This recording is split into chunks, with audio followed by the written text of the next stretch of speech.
नमस्कार, आप देख रहे हैं राइट इंडिया प्लस।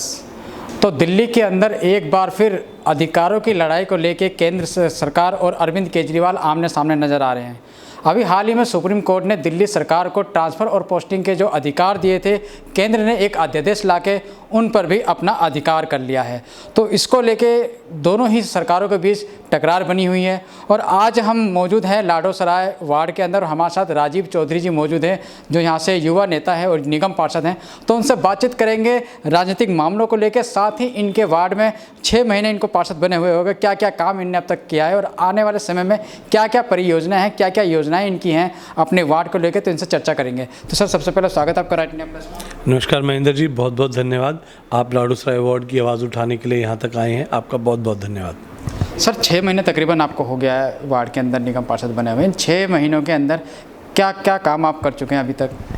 देखिए, ये इसके लिए मुझे लगता है कि आपको सही जवाब जनता से मिलेगा। मेरी आपसे निवेदन भी रहेगा कि आप एक बार जनता में भी इस चीज़ के लिए सर्वे करवाइए। आपको पता चलेगा कि आज तक जो 20 साल में कभी काम नहीं हुआ, वो पिछले 6 महीनों में इस वार्ड की जनता ने अनुभव किया है।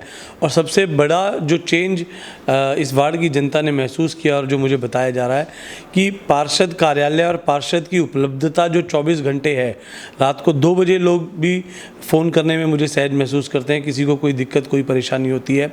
इसके अलावा अगर आप काम की बात करेंगे, साफ़ सफाई का जो हमने जो सिस्टम बनाया है, उसमें हम लोगों से सर्वे करवा रहे हैं।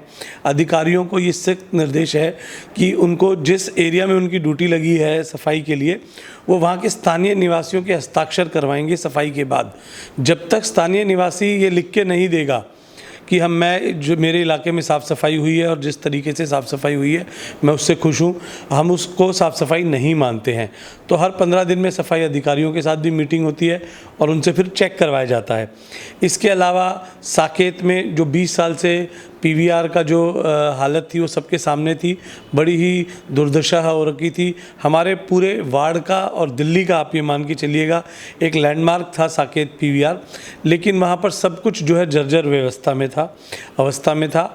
अब वहाँ पर काम शुरू हो गया है और हम टारगेट लेके चल रहे हैं कि 15 अगस्त तक उस काम को पूरा करवाकर इतना सुंदर और इतने अच्छे तरीके से उसको बनाया जाएगा कि दिल्ली का हर व्यक्ति जो है जब भी अगर पीवीआर जाने की सोचेगा तो सबसे पहले साकेत पीवीआर की सोचेगा। उसके अलावा जो 3 गांव पड़ते हैं कटवारिया सराय में, उन तीनों गांवों में अपनी अलग अलग समस्याएं थी। उन समस्याओं के लिए हम लोगों ने मेयर से और कमिश्नर से बात की है। 2 बार हमारे वार्ड में डीसी का राउंड हो चुका है, कार्यों की शुरुआत हो चुकी है। हमारे अपने गांव में कटवारिया सराय में एक डिस्पेंसरी के लिए हम लोग फ़ाइल बनाकर, और वो फाइल काफ़ी आगे बढ़ चुकी है। हम लोग लाडोसराय में एक मल्टी लेवल प्रोजेक्ट जो पार्किंग का है, उसके लिए हम लोग ज़मीन की तलाश कर रहे हैं। इस तरीके से पिछले 6 महीनों में जो लोगों के बीच में से जो भी काम हमारे पास पहुँचे, उनको हमने ज़मीन पर धरातल पर उतारने की कोशिश की है। बहुत अच्छा। अपने वार्ड के अंदर पिछले 6 महीने के अंदर राजीव चौधरी जी ने एक युवा नेता होने के नाते, और नेता नहीं एक बेटा के रूप में काम करने का उन्होंने प्रयास किया। और भी इनसे बातचीत करते हैं। सर, आने वाले समय में, अभी तो 6 महीने हुए हैं, 4.5 साल और हैं, और जो काम अभी आपने बताया जैसे कि साकेत पीवीआर का मेन काम ये था, इसके अलावा और क्या मुख्य परियोजनाएं आपकी हैं अपने वार्ड के लिए? देखिए, मैंने अपने क्षेत्र को 5 भागों में डिवाइड किया हुआ है। जो मेरे क्षेत्र के 5 बड़े क्षेत्र पड़ते हैं, उसमें आप साकेत आ गया, 3 गांव आ गए, और उसके बाद जो है एक मोतीलाल नेहरू कैंप और एक कुसुमपुर पहाड़ी गांव पड़ता है। तो मैंने उन 6 के 6 क्षेत्रों के लिए एक परियोजना अपने मन में रखी हुई है, और मेरा प्रयास है कि मैं अपने पूरे कार्यकाल में उन जगहों पर ये एक प्रोजेक्ट तो पूरा करवाऊँ।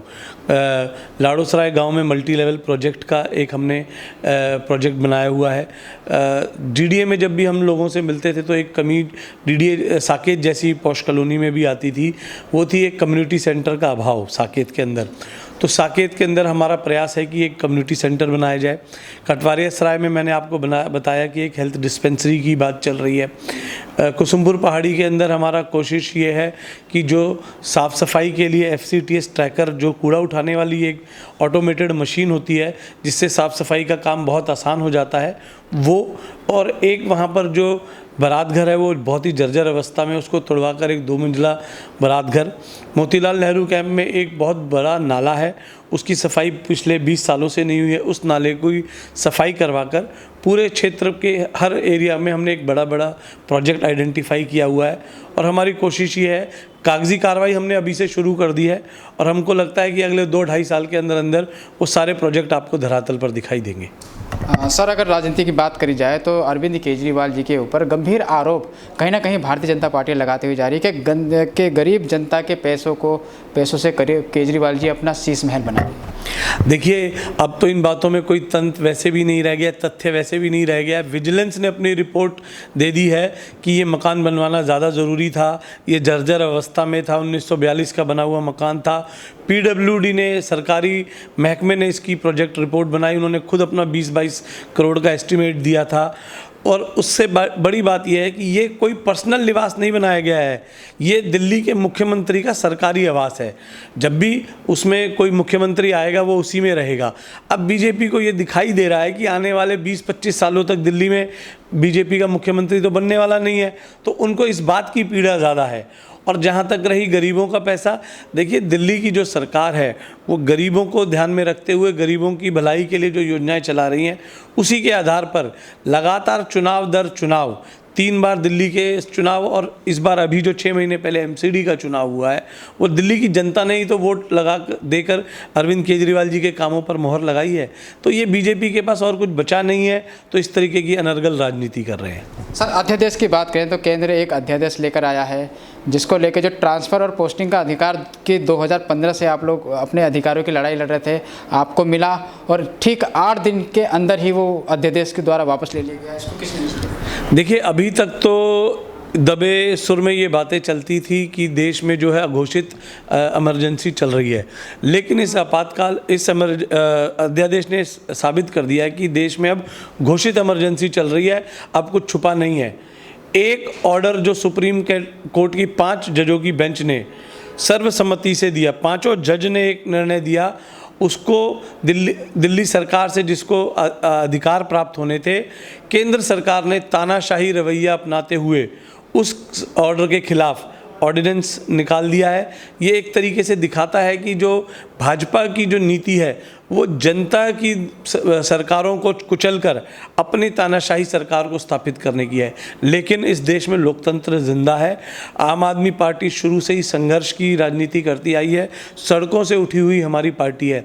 हमारे जो सर्वोच्च नेता है अरविंद केजरीवाल जी, उन्होंने देश के अन्य अलग अलग भागों में जाकर नेताओं से मुलाकात की, अन्य पार्टियों के, और सब ने हमको ये आश्वासन दिया है और हम आपको ये बिल्कुल दावे के साथ कह रहे हैं कि भाजपा का जो ये ऑर्डिनेंस है ये संसद में टिकेगा नहीं, औंधे मुंह गिरेगा। लेकिन अब जनता के सामने भाजपा की जो छुपा हुआ चेहरा था वो उजागर हो गया है कि भाजपा का एक ही सिस्टम है कि अगर बाई चांस हम किसी तरीके से चुनाव नहीं पहले तो वो पैसे के दम पर चुनाव लड़ने की कोशिश करते हैं, चुनाव में सारी तरीके के गलत प्रयोजन अपनाते हैं चुनाव जीतने के लिए। फिर उनकी अगर सरकार नहीं बनती है तो वो जोड़ तोड़ करके सरकार बनाने की कोशिश करते हैं, और अगर जोड़ तोड़ से भी उनकी सरकार नहीं बन पा रही है, अब उन्होंने दिल्ली में देख लिया है, तो वो तानाशाही रवैया अपनाते हुए इस तरीके का ऑर्डिनेंस लाने की कोशिश करते हैं। पर दिल्ली की जनता इस बार उनको मुंह तोड़ जवाब देने के लिए पूरी तरीके से तैयार है। अच्छा सर, एक बात मैं आपसे और पूछना चाहता हूँ, 15 साल दिल्ली के अंदर शीला जी ने भी सरकार चलाई है और उनके बीच और उपराज्यपाल के बीच कभी लड़ाई झगड़ा ना सुना ना कभी देखा। केजरीवाल जी जब से आए हैं तब से उपराज्यपाल और केजरीवाल के बीच अक्सर देखा जाता है कि लड़ाई झगड़े चलते रहते हैं, ऐसा क्यों? देखिए, इसमें आपको ये समझना पड़ेगा कि जो पहली बात, जो शीला दीक्षित जी के 15 साल थे उसमें से लगभग 9 साढ़े 9 साल तो एक तरीके से कांग्रेस की ही सरकार थी। जो यूपीए सरकार थी, मनमोहन सिंह जी जब प्रधानमंत्री थे तो बड़ा कार्यकाल जो शीला दीक्षित जी का था उसमें केंद्र में भी कांग्रेस की सरकार थी और राज्य में भी कांग्रेस की सरकार थी। दूसरी बात हमको ये समझनी पड़ेगी कि उस समय देश में जो भाजपा के प्रधानमंत्री थे वो अटल बिहारी वाजपेयी जी थे, जो वो लोकतंत्र में सबको साथ लेके चलने की नीति अपनाते थे, जो चाहते थे कि संघवाद का जो ढांचा भारत के संविधान ने स्थापित किया, जिसमें राज्य सरकार के भी जो अपने अधिकार हैं उनको हानि ना पहुँचे। लेकिन आज जिस सरकार के साथ दिल्ली की सरकार को डील करना पड़ रहा है वो पूर्णतः से एक तानाशाह की सरकार है, इसलिए दिक्कत आ रही है। आप इसको ये ना मान के चलिएगा कि जो उस समय जो बीजेपी की सरकार थी और आज जो बीजेपी की सरकार है उसमें दिन रात का फ़र्क है। उसमें एक गठबंधन की सरकार थी जिसके अगुआ अटल बिहारी वाजपेयी थी। आज देश में एक तानाशाह की सरकार चल रही है, एक ऐसे व्यक्ति की सरकार चल रही है जो संघवाद के ढांचे को पूरी तरीके से निरस्त करने पर लगा हुआ है, जिनको ये लगता है कि इस देश में सिर्फ मैं रहूं, मेरे अलावा इस देश में कोई और ना हो। मतलब आपके मुताबिक है कि मोदी जी कहीं ना कहीं लोकतंत्र को स्थापित करने में नाकाम है देश के अंदर? ये मैं नहीं कह रहा हूँ, ये उनके 9 साल का कार्यकाल बता रहा है। जिस राज्य में उनकी सरकार नहीं बन पाई उस राज्य में उन्होंने जनमत को दुत्कारते हुए तोड़फोड़ करके, डरा करके, ईडी की सहायता से लेकर अन्य पार्टी के विधायकों को तोड़कर सरकार बनाई। और इसका एक उदाहरण नहीं है, गोवा, कर्नाटका, मध्य प्रदेश, राजस्थान में उन्होंने विफल कोशिश की, उत्तर पूर्व के अनेक राज्यों में उन्होंने ये कोशिश की, और जहां उनका ये कुचक्र नहीं चल पाया इस बार उन्होंने सारी सीमाएं लांघते हुए ये ऑर्डिनेंस लेकर आए हैं। तो ये मैं नहीं कह रहा हूँ, ये उनके 9 साल का जो अभी कल जो उन्होंने अपने 9 साल का जो उत्सव बनाया है वो अपने आप में ये बता रहा है कि उन्होंने 9 साल में जनता के हर आदेश को, हर जनादेश को ठुकरा कर अपने आप को स्थापित करने के लिए, अपनी तानाशाही को स्थापित करने का काम किया है। सर आपसे एक आखिरी सवाल, आपके जो पूर्व हेल्थ मिनिस्टर थे सत्येंद्र जैन जी, उनको कुछ हफ्तों की जो है अंतरिम जमानत मिल गई है, तो उसको लेकर उनका स्वास्थ्य भी काफ़ी ख़राब है, तो उसको लेकर क्या कुछ कहना चाहेंगे? देखिए, ये इस देश का दुर्भाग्य है, हमारा दुर्भाग्य है कि एक ऐसा स्वास्थ्य मंत्री जिसने एक ऐसे हेल्थ मॉडल की स्थापना की जिसकी सराहना देश विदेश में भी हुई, दूसरे देशों से भी जब प्रतिनिधि आए तो वो कहीं नहीं गए, वो दिल्ली के हेल्थ मॉडल को इंस्पेक्शन के लिए आए ताकि वो अपने देशों में जाकर उसको स्थापित कर सके। ये इस देश का दुर्भाग्य है कि ऐसे स्वास्थ्य मंत्री के साथ सिर्फ़ और सिर्फ राजनीति के चलते ऐसा व्यवहार किया गया। आज उनकी जो दशा है वो सारे देश के सामने है, उनके साथ क्या बर्ताव किया गया जेल में वो सबके सामने है। कौन व्यक्ति आगे इस देश को संवारने का, स्वास्थ्य नीति को आगे बढ़ाने की हिम्मत कर पाएगा अगर एक ऐसे व्यक्ति के साथ इस तरीके का व्यवहार किया जाता है? ये हम सब के लिए दुर्भाग्यपूर्ण है। लेकिन इसके साथ साथ आम आदमी पार्टी पूरी तरीके से, अरविंद केजरीवाल जी पूरी तरीके से सत्येंद्र जैन जी के साथ खड़े हुए हैं। इस लड़ाई में हम उनको बिल्कुल भी अकेला नहीं छोड़ रहे हैं, हर मौके पर हम उनको संबल भी दे रहे हैं, हम उनके साथ खड़े हुए हैं। ये एक तरीके से पहली जीत है कि उनको इंटरिम बेल मिली है और हमें पूरी उम्मीद है। और मैं आपसे भी इस बारे में पूछना चाहूँगा, आपने मेरे से इतने प्रश्न किए, मेरा आपसे एक सिंपल सा सवाल है, क्या आप मुझे बता सकते हैं कि सत्येंद्र जैन पर क्या आरोप है? Money laundering. क्या मनी लॉन्ड्रिंग? क्या मनी लॉन्ड्रिंग बताइए? मनी लॉन्ड्रिंग तो एक शब्द है जो मोदी जी की ईडी ने चला दिया। क्या मनी लॉन्ड्रिंग हुई? कहीं पर कलकत्ता के किसी एक व्यापारी के पास किसी एक डायरी में लिखा हुआ मिला, उसने अपने मुंह से कह दिया। आज 1.25 साल से वो जेल में है। एक आरोप अगर साबित हुआ हो तो बता दीजिए। मैं आपसे एक और सवाल करना चाहूँगा, अगर एक आरोप अभी तक साबित नहीं हुआ तो 1 साल से जेल के अंदर क्यों बंद थे? आपको जानकर बड़ी हैरानी होगी कि बार बार पर जो ईडी थी, सीबीआई थी, जब भी सत्येंद्र जैन जी की बेल का समय आता था वो अगली तारीख ले लेते थे, अगली तारीख पे अगली तारीख ले लेते थे। कोर्ट में जज ने ये कहा कि इस बार आपकी यह आखिरी तारीख है, अगली बार अगर आपने तथ्य पेश नहीं किए तो हम जो है सत्येंद्र जैन जी को बेल दे देंगे।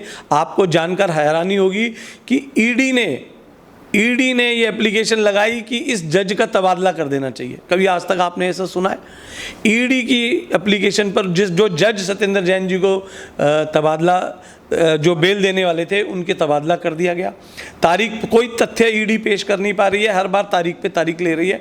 हम इसीलिए तो कह रहे हैं कि तानाशाही इस देश में अब पूर्णतः लागू हो चुकी है, क्योंकि जितनी भी हमारी संस्थाएं थी, चुनाव आयोग से लेकर, लेकिन मुझे बड़े दुख से कहना पड़ रहा है किसी हद तक न्यायपालिका भी उसके घेरे में आ चुकी है। सभी संस्थाओं को ध्वस्त कर दिया गया है।